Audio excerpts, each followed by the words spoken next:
Live.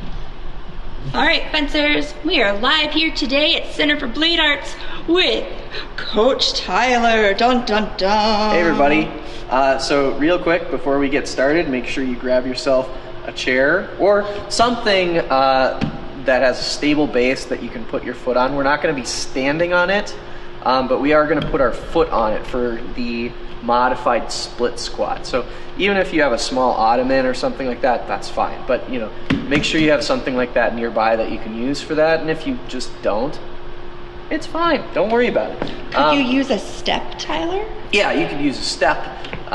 Anything that you can put your foot on that's above the ground. And then of course, you got a weapon, grab one of those. If you don't have one of those, grab a stick. If you don't have one of those, grab a wooden spoon. If you don't have one of those, grab a pencil. If you don't have one of those, grab a finger, but don't pull it. All right, I'm gonna grab my timer and we're gonna get started with our cardio. So come on out, let's get started. So, how are things going for you today, Coach Anna? Oh, I'm doing good, Tyler. Good to hear. Yep. Good to hear. Let me know if Minnesota Rose jumps into the stream today, because if she does, I need to text her a invitation to the Zoom meeting or let her know that that's a thing, because I realized that she could totally do this thing. So anyways, let me know if that person jumps in today. Yep, will do. That's Rebecca. Yeah, I know. Yeah. Okay, well, cool.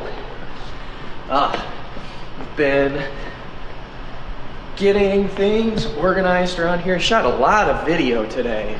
Shot like 9 Dusac videos and then like 7 longsword videos. Nice. So HEMA folks, if you're watching this, some variety is coming down the pipe real soon. So it's not going to be all military saber, because we love military saber, but well, some of you want to watch not military saber, so oh, I see. Yeah, okay. We had like a little shadow from the camera holder. Yeah, that mount is great, but that one knob is really long. Yep. I was like, where's this weird shadow coming from? Oh, yeah. It's a knob. There you go. But yeah, and if you missed the governor's address yesterday, I've got an email going out tomorrow in regards to what our club update is, but you heard it here first, Thursday night. We are closed still, so some retail locations are now allowed to be open, and Main Street shops and places where people can go in and buy physical goods, but places that are rendering close contact services like salons, places where people are going to be in close proximity, breathing a lot like gyms, and places where people are in close proximity like bars and restaurants and concert venues, still closed. And that's okay. Of course, we want to see you, but we also want to be safe about it. I think Governor Walz is doing things probably the best in the country, given the circumstances. We're using a super data-driven kind of model. I think it's awesome. Not that we're closed, but the way that they're handling it. So that's, we couldn't ask for a better thing right now. So 2 weeks from now, we'll see what sort of impact opening the retail stores had on our infection rates, and then if that went well, they're going to open some more stuff, and then we'll see what they open then. And then 2 weeks later, they'll open some more stuff if that goes well. So it seems like everything's kind of going at random, but it's not. They have a really tight, well thought out system for how they're doing it, and I think it's the right way to go. So that's been my 3-minute rant about reopening the city and why we're doing it the right way now. We're gonna do some sweeps. So real quick, we love our sweeps. So it's a hamstring stretch first and foremost. But so if you have a chair, let's say. Ooh. You don't need a chair. I'll show it without, and I'll show it with. So without a chair, you put your foot out, you go down and through. But maybe you have a hard time with your lower back. Elevating your foot means that you'll be able to increase the angle decrease the angle between your leg and your torso in a much safer way without having to bend over a whole lot.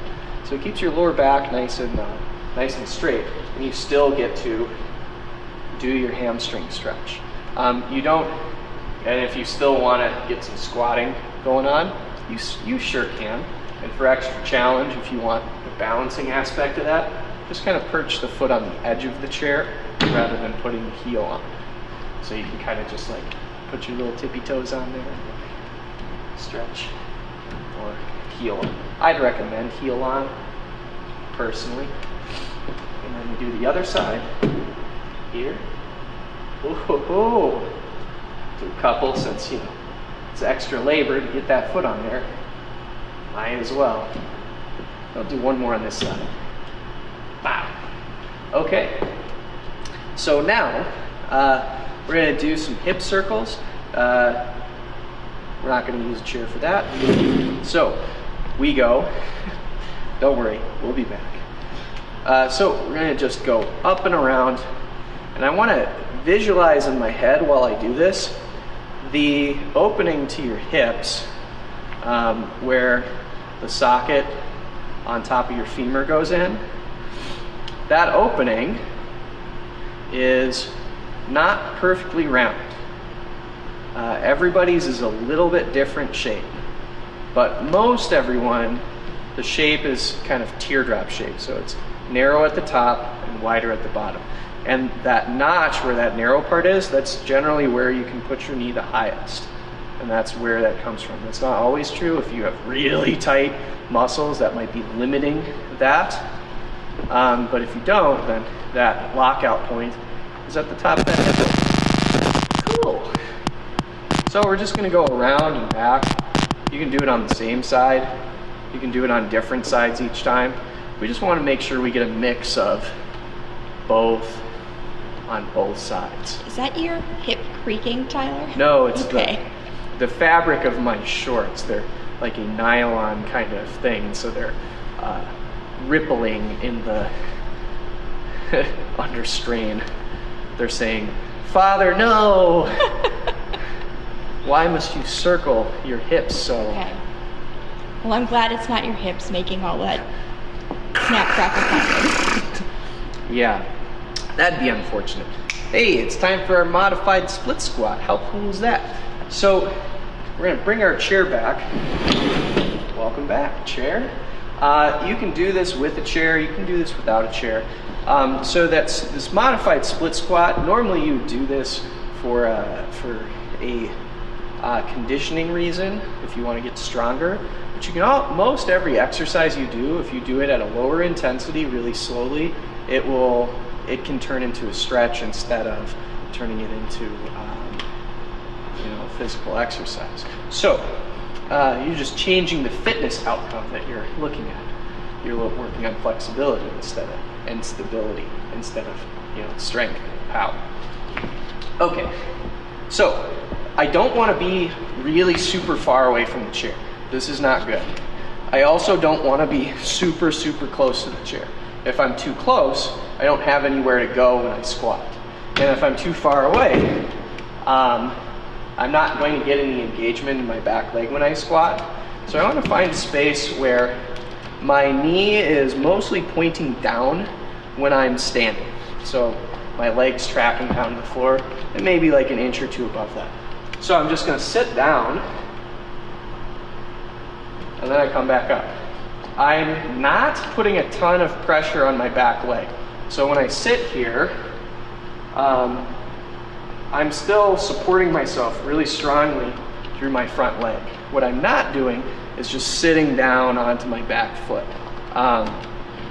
You can, but it's not necessarily what we want to do. We want to be focusing on driving our hips down into the stretch. So I'm here and I'm going down, trying to get my hips to go down. You can go a lot lower than you normally would if your foot is unsupported. So it's tons of fun. Whew.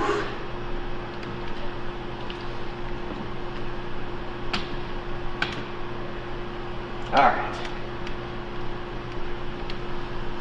Down, back up. Down, oops, and back up. Nice thing with having like a small chair that you can move is if you're a little too close to it, you can just scoot it back. If I'm like here, I can scoot it back an inch. Oh man, whew. That's a quad stretch right there, buddy. You should be feeling it right in this part of your leg, as this, it stretches the quads, and it can also stretch your hip flexor depending on how inflexible that is. When you go out further away from the chair, you get more engagement in your hip flexor from the stretch and less in the quad. And if you got super tight muscles in both of those regions, then you're gonna feel it everywhere anyways. But all that being said, it's time to move on. We're gonna do some ankle stretches. So we're gonna just do some simple stuff. We're gonna put our chair aside in a polite way. Thank you, chair. You were there for us when we needed you. So supportive. So to start, we'll do 1 foot at a time. So we're gonna move our toes up as high as they can go. And if you want to, you can even pull your foot up a little bit. So what I'm not doing, I'm not keeping my legs super straight. My objective is to get my hand to my foot. And so my knees are slightly bent here so that I can reach down. I mean, if you're mega flexible and you can do that straight-legged, fine. But the objective is not to generate a big stretch in the back of the leg. It's to generate a stretch in the Achilles tendon right back here. All right, cool. Then we'll switch to the other side. Same thing, so knees are slightly bent. You reach down, give it a little pull. And obviously, or maybe not obviously, but you can do this seated. I think you can imagine me seated on the floor with my legs out and just doing it this way. I like that somewhat. I like this better. If I liked the other way better, I probably would have done that way. What I like about this is it ensures that your leg has tension from 2 sides. So it's being pinned down at the bottom and at the top. When you're seated, that's not as true, and your heel can move more freely, and so you have less control over your ankle angle. Here, my ankle angle is completely open, and I can move it just as much or as little as I want it to. Whereas on the floor, to generate that torque, I have to push my leg away from me and pull, and so I have like this bi-directional force along the ankle, which is not as useful to me. But they're both good. It's not to say that one is like way better. I just have a stronger preference for this one. Okay, so now we're gonna do the other side. So we're gonna get our ankle, we're gonna point our toes instead of pulling our toes back. So to do this, we're just going to make our toes point towards the floor as much as possible. So we're going to do our ballet thing. So my foot is arching a lot. You can't see it because I'm wearing shoes that are kind of hiding that a little bit. But I am trying to point my toe directly into the floor as much as possible without tightening the bottom of my foot a whole lot. It's really tempting to get your foot to point down, to like scrunch your toes really, really tight, pull on the arch of your foot, but I'm not. I want to create tension in here not along here.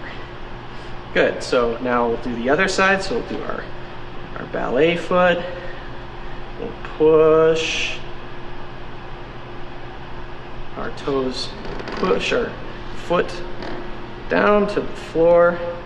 So I should be pulling with my calf muscle to help point the toe. So we'll do one more on each side. So I'm gonna pulling with my calf muscle actively, so you can see my calf suddenly is engaged. Good. Now one more on this side. So point and dig. Very good. Okay, and then the last one we're going to do each side. So I start with my feet pointing the same direction, and I'm going to step away with this foot. And so I'm going to apply some pressure to make my foot supinate. So you can remember supination is spilling the soup. I'm spilling it away from my foot. Most of my weight is down here in my planted foot. My other foot, I'm just applying the stretch with my muscles. I'm not grinding my weight down into it.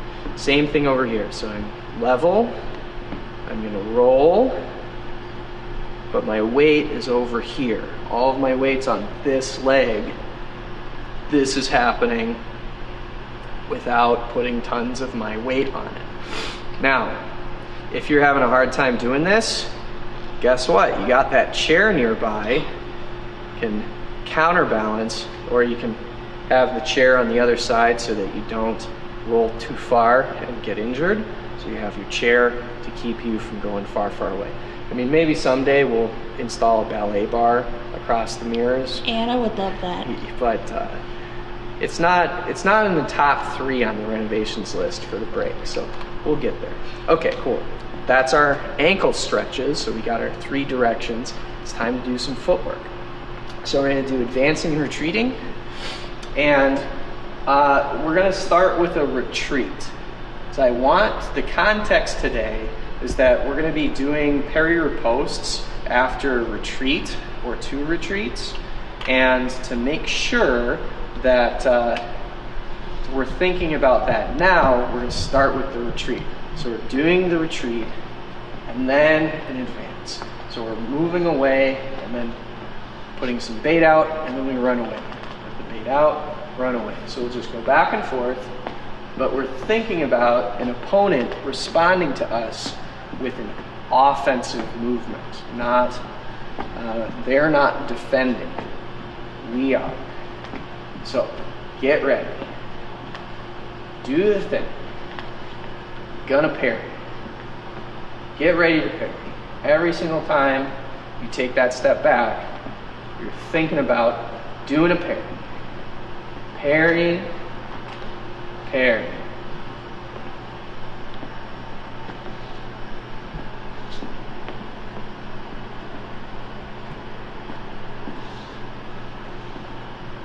Okay, so nice quick way just to get those warmed up. Now we're going to do some lunges, and it's the same idea.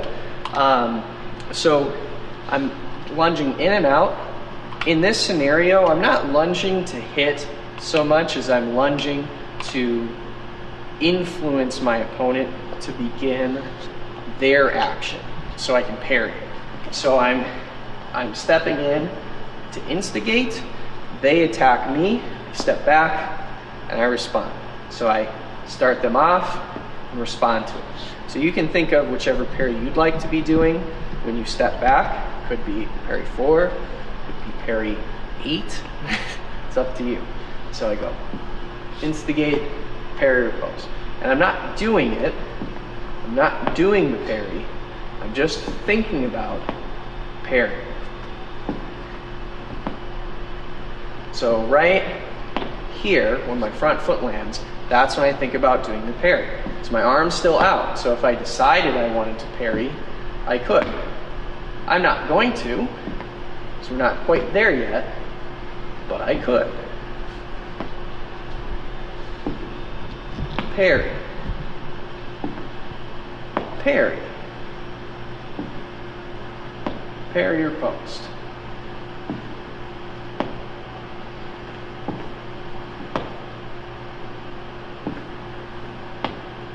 Good. Okay, so now we're going to do double advance, double retreat. And the thing, if you have space, key thing, if you have space, that's one advance in a double retreat. So if you have space, you can make them the same size. If you don't have a lot of space, you're going to make that advance a little bit bigger so that you stick around kind of in the same spot. See, check it out. This is what it looks like. So I take my advance, I take 2 retreats, and now I get back to here. 1, 2, 3. 1, 2, 3. So I'm taking a big advance to get back into that space. This is really handy in epee. It's being able to split up the tempo more in one direction than the other if you're pushing and pulling with your opponent. So let's say that you want them to respond to you when you step in. You're going to make that more obvious. You're going to make yourself a little more vulnerable during that time so that there's an incentive for them to do it. And then when they react, you're on the way back now. So you step in, they see this, and then they respond, and you're controlling it. So they respond, you're controlling. Respond, control. Respond, control. Now if you have space, you're just going to go advance, retreat, retreat. So you're doing something a little different, still on topic, where I'm stepping in, but then I'm pulling them in. I'm trying to influence them to go long by moving away more than I move in. But I'm still offering some resistance to them just steamrolling down the strip. So I put up some fight with that advance to get them to break up their action if they're pushing forward. Okay, cool. So now, if you have a weapon, now is the time to go grab it. We're going to do a couple different parry or post things, and we're going to focus a little more on point weapon stuff today, just because we have I think like 3 live streams a week that focus really particularly on saber. So I want to make sure we're dialing in on that point stuff too. But if you are a saber fencer and you're watching, don't worry, it still works. But we gotta take care of our point fencer friends too. So the first thing we're going to be doing, we're going to do a retreat, and then we're going to do a parry or post as that retreat is ended. So the newcomer level of doing this is going to look like this. You're going to take your step, you're going to take your parry, and then you're going to riposte. So everything is on its own time, and that's okay. Most of the time when you're fencing someone as a newcomer, that's going to be the way to handle it the best, where you give everything its own time, so it's going to be correct.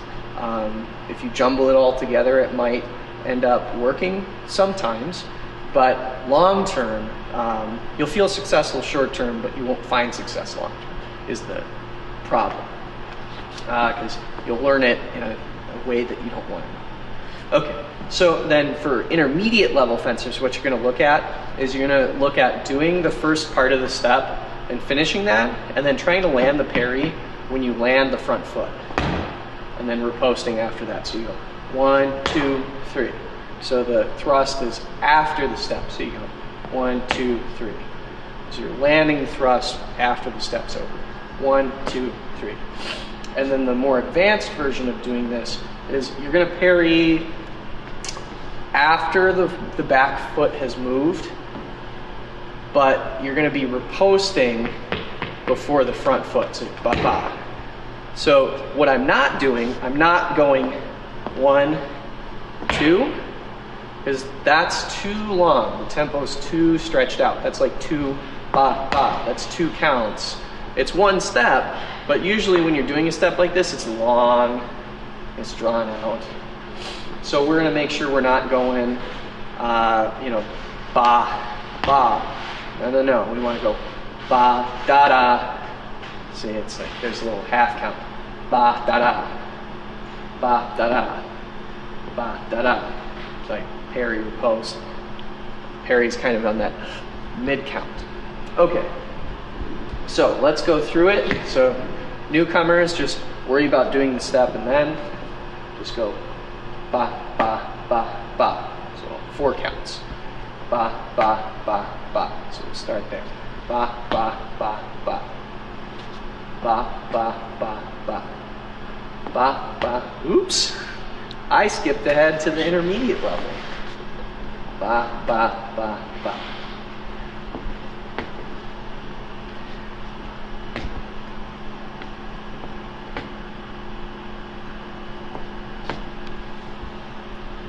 Good.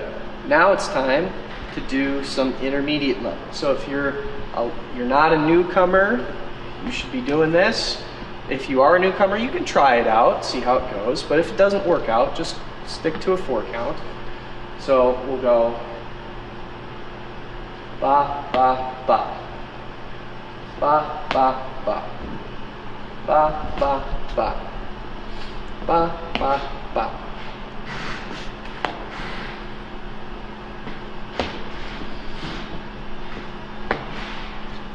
Ba, ba, ba. Good. Okay, and now finally the advanced version, where we kind of get the parry riposte to sit across that half count and then finish on the front foot. So we go ba, ba, ba. Ba, ba, ba. Ba, ba, ba. Ba, ba, ba.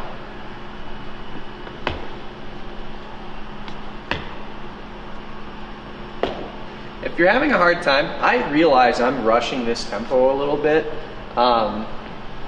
but you can slow this down more. So you can go ba, ba, ba, see that?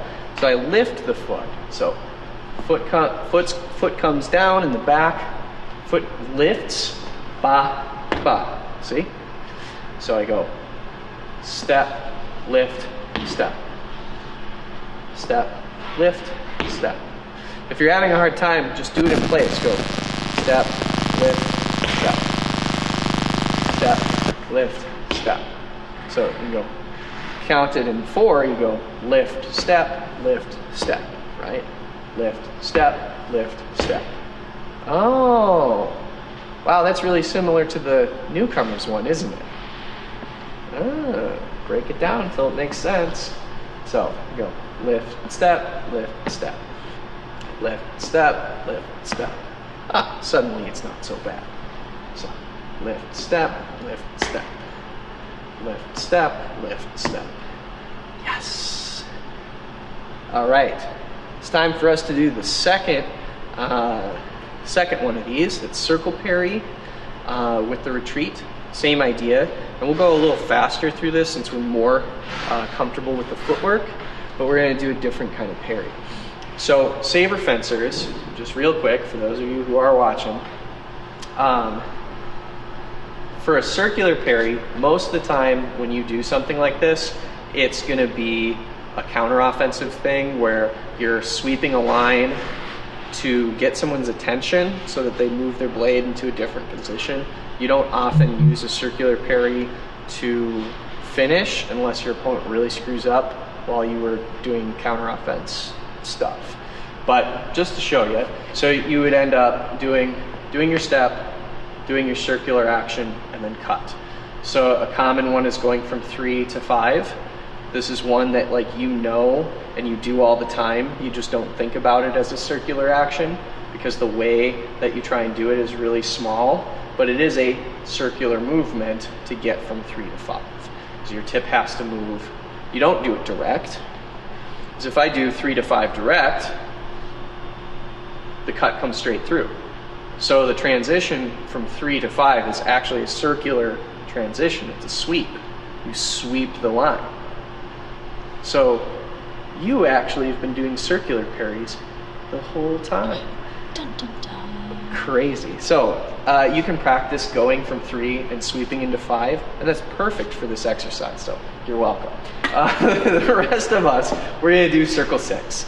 It's a classic, it's really easy, but it won't be as easy once we get down to the combos below. Okay, so we're gonna take our step, we're gonna start with the newcomer, we're gonna go ba, ba, ba, ba. 4 counts. Ba, ba, ba, ba. Ba, ba, ba, ba. Ba, ba, ba, ba. Ba, ba, ba, ba. Ba, ba, ba, ba. Couple more.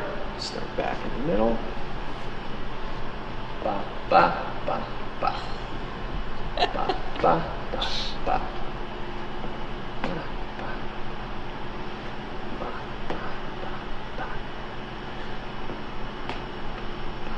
Good. All right, time for some intermediate level. So this is a 3 count.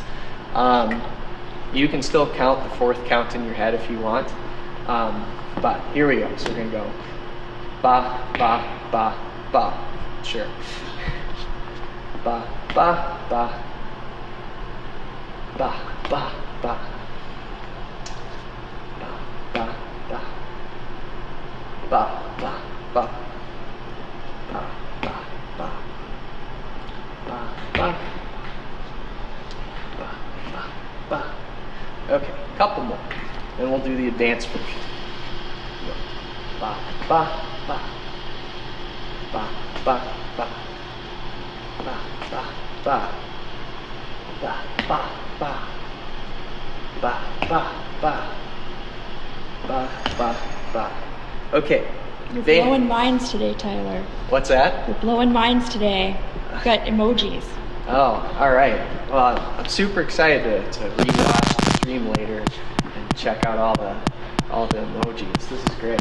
All right, and then the advanced version. So remember, we're doing the parry on the lift, count 3, and the riposte, footfall, count 4. So we can go lift, step, right? Lift, step, lift, step. Lift, step, lift, step. Lift, step, lift, step. Ba, ba, ba, ba. Ba, ba, ba, ba. Ba, ba, ba, ba. Ba, ba, ba, ba. Ba, ba, ba, ba. Couple more. Then we'll move on to our games. Yay! I know we're doing point weapons, but could you do that one with the saber style? Sure. I think some of our saber friends would like to see it that way. Yeah, of course. So you go ba, ba, ba, ba, right? So you get the parry on the foot lift, riposte on the foot drop. And you've got a couple options. So you can go, so we'll go ba, ba, ba, ba. You can do that with the cut to belly. You can do that ba, ba, ba, ba, cut to head. Or you can go ba, ba, ba, ba. Now, I know we're already like digging in here a little bit, but one more tangent, I promise. So there's all the saber cuts. Here's the cool thing about doing it this way, where you time the parry on the foot lift, is if you have really strong footwork as an advanced fencer, and you put your back foot back and you're starting to lift your foot up, but you haven't really committed to, like, you're starting to lift your foot up and you're starting to parry, but then you decide that you're not going to go backwards, you're going to go forwards, you can actually turn that into a step forwards. You've made that decision as your toes are peeling off the floor. You're not making the decision midair. You're not Korean. I mean, if you are, then you can be like Gu Bangil and just do whatever with your foot off the floor.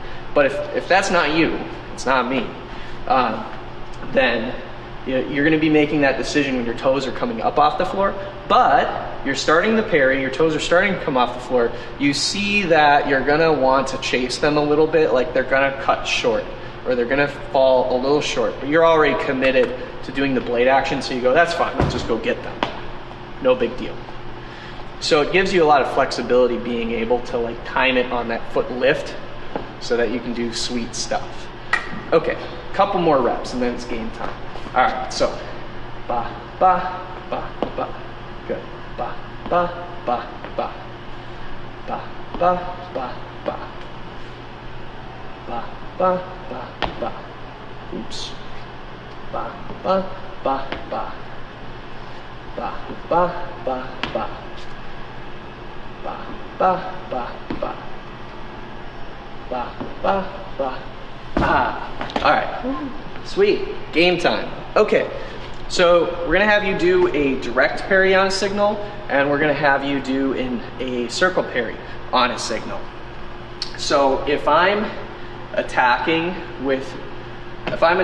relatively low, like this. Okay, so spoiler alert. Saber, it's opposite. So foil fencers and épée fencers. This is for you. Saber fencers, plug your ears. So foil fencers and épée fencers. If I'm attacking relatively straight down the middle, so I'm not attacking really super wide, you're gonna want to probably do a circle parry. If you're worried about me doing like endless disengages around what you're doing, like I'm kind of in here, you can do a circle parry to sweep the line and a little bit more of an unpredictable blade path.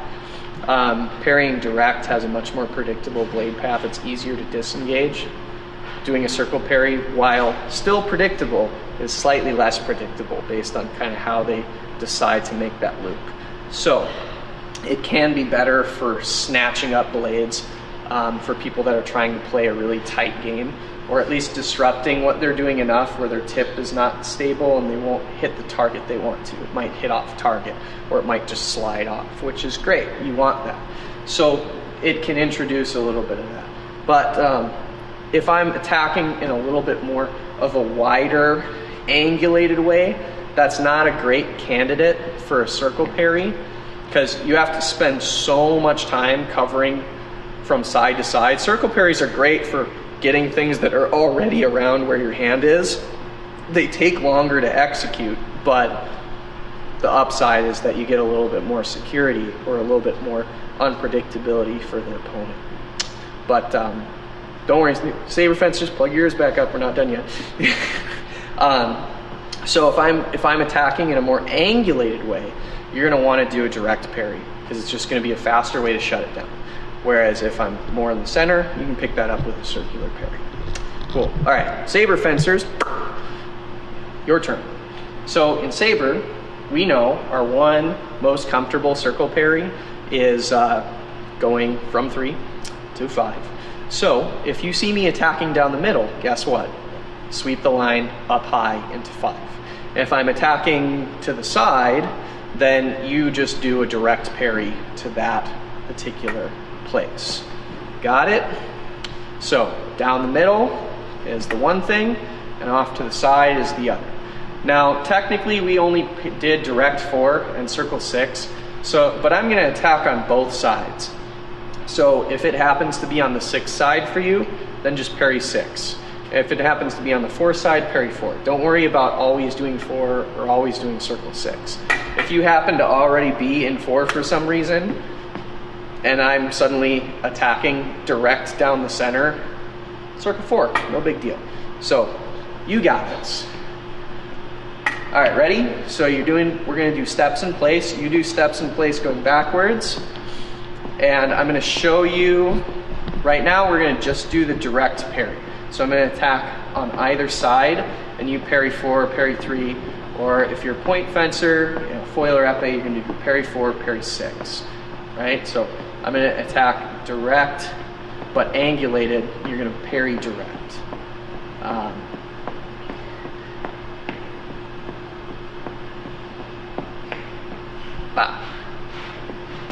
Good. Wait a minute. You were gonna do direct. No, we're doing direct parry, so I'm going to do angulated cut. But then, wait a minute, that whole thing about Saber, if I'm kind of coming down the middle, we're doing circle parries no matter what for everybody. I'm silly sometimes. That's Man, okay. that is not opposite for Saber. What's wrong with me? All right, so I'm on this side, so direct parry. That's parry 4 for you righties, parry 6 for the lefties. So direct parry, riposte. And when you see me do the attack, you just step back, parry, riposte, right? Just like we practiced. So I do the direct attack, you step back, and parry, riposte. Very good. So we're doing our steps in place, step back, parry, riposte. Very nice. We'll try a couple on the other side just for fun. So that'll be parry 6 if you're right-handed, parry 4 if you're left-handed.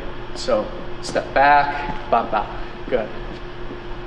If you're a newcomer, do the parry after the step, and then the more advanced you are, the more you can integrate that into your retreat. Step back. As soon as you see the attack come online, that's when you want to take the step back. Ba. And then people who are more experienced are going to get that parry out a little sooner, aren't you? Good. Okay, so now we only got a couple minutes left. So we're going to practice doing our circle parry. So I attack straight down the middle. You're going to do the circle parry, so that's 3 to 5 for saber, or doing circle parry to 6 for foil and epic. And if for some reason you happen to be on the other side of your body, maybe you accidentally did a parry 4 for reasons, then you could do circle 4. But chances are it will be a circle 6. Okay, so here we go. We're doing our steps in place. Very nice. And when you see the attack, you step back. Then you do circle and riposte. And whether you're right-handed or left-handed, it's always going to be the same thing. You don't have to like flip things around in your head. You just step back, circle, parry, riposte. Very good. And step back, parry, riposte. Good. Ba ba ba ba. Good. Ba ba ba ba. Good. Ba ba ba ba. Good. Ba ba ba ba. Good. Ba ba ba ba. Good. Ba ba ba ba. Good. Ba ba ba ba. Good. All right, so we spent a minute doing that. Now we're going to do our combo. So there's technically 3 options, but really it's, is the pitch coming down the center, or is it going to the side? If it's going to the center, you have to do the complicated thing. And if it's not going down the center, then you just go to wherever it is. So you're just watching to see if my point comes in, or if it just kind of drifts away somewhere. If it drifts away somewhere, great, then it's going to be easy. You just directly parry, no problem. But you know when my hand starts going out, when my body starts coming in, that's when you're going to have to start your step back to give yourself that time to start doing the execution. All right, so let's move. So we'll start with what we just did. So that's going to be a circle parry. Ba. Good. Ba ba ba ba. Very good. Ba ba ba ba. Good. Stepping. Ba ba ba ba. Good. Ba ba ba ba. Good. Ba ba ba ba. Good. Ba ba ba ba. Good. Oh, that one was a little trickier. Didn't bring the arm out quite as soon. Ba ba ba ba. Good. Ba ba ba ba. Oh, sneaky. Ba ba ba ba. Good.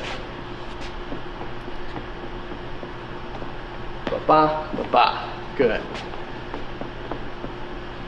Ba ba ba ba. Good. Ba ba ba ba. Good. Good. Good. Ba ba ba ba. Good. All right. So that's it for our games today. So you can video chat with a friend of yours and play this game too. And most of the games that I set up for us to do, you can do with not very much space around you, and you can, video call a friend, and you can play these back and forth with each other. You don't have to just have me playing it with you, but don't worry, I like doing it with you, so it's not a big deal. But yeah, I think that's it for now. So until we can see you again in person, we'll see you out here on the internet. So stay safe, stay hydrated. We'll see you around. Bye.